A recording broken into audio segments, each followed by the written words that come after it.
Jo a rêvé de la maison de son enfance, un songe récurrent dans lequel le nid familial se transforme souvent en bateau luttant contre les vagues d'un cataclysme météorologique. Il repense avec nostalgie à cette bâtisse qui abritait les fondations de ce que serait sa future existence. Cette soudaine mélancolie l'étonne alors qu'il ne s'est jamais senti déraciné. L'homme libre qu'il s'efforce d'être voyage sans crainte, il est chez lui partout où il pose sa valise car il habite dans son imaginaire. Sous n'importe quel toit, il se sent à l'aise. Pourtant, régulièrement, les images de ce cocon niché dans la verdoyante chartreuse lui reviennent en songe. Le signe d'un manque révélé par son inconscient, peut-être que ses racines, s'estimant injustement oubliées, se rappellent ainsi à lui.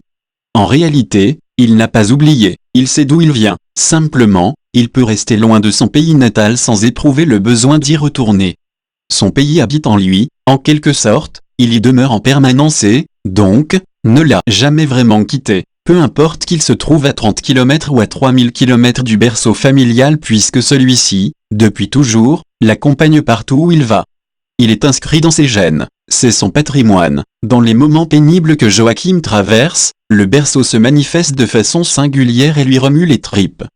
Les moments heureux, les joies simples, d'une vie modeste et bucolique, refont surface. Ses souvenirs le bouleversent, après coup, lui procurent un apaisement. Non seulement les racines n'emprisonnent pas l'homme libre mais elles irriguent sa liberté. Pourtant, en redécouvrant le spinozisme, Joachim voit ses doutes croître sur cette sacro-sainte liberté, célébrée de tout temps et à toutes les sauces, et très souvent par lui-même, encore cette fois dans son journal intime.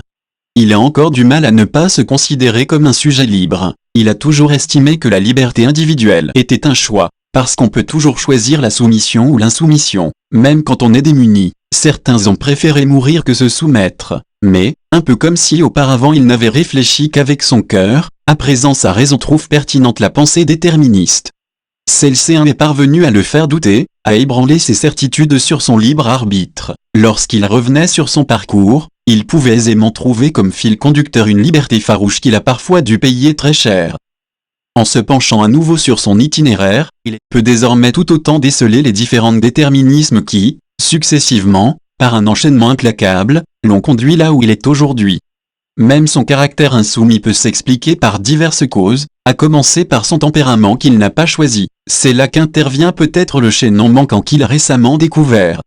Outre la tyrannie du maître d'école l'ayant endurci, la classe sociale modeste de ses parents, la classique reconstruction personnelle contre l'idéologie familiale, de droite, parce que catholique et rural, et le déclassement du journalisme au sein du capital socio-culturel, Jo a trouvé dans sa généalogie un intrus qui pourrait expliquer au moins génétiquement son rapport compliqué avec l'autorité.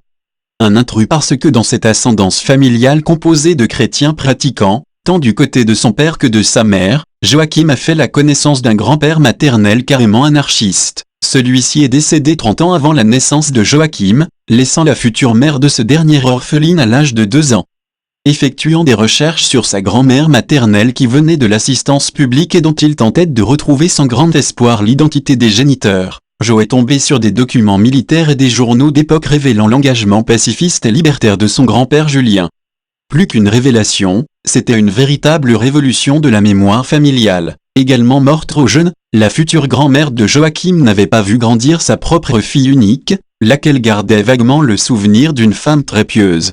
Il était difficilement imaginable qu'un trublion vint, de longues décennies plus tard, désassembler ce bel ordonnancement mémoriel. Un militant antimilitariste dans l'histoire de la famille, c'est un vrai trésor de guerre que Joachim a mis au jour.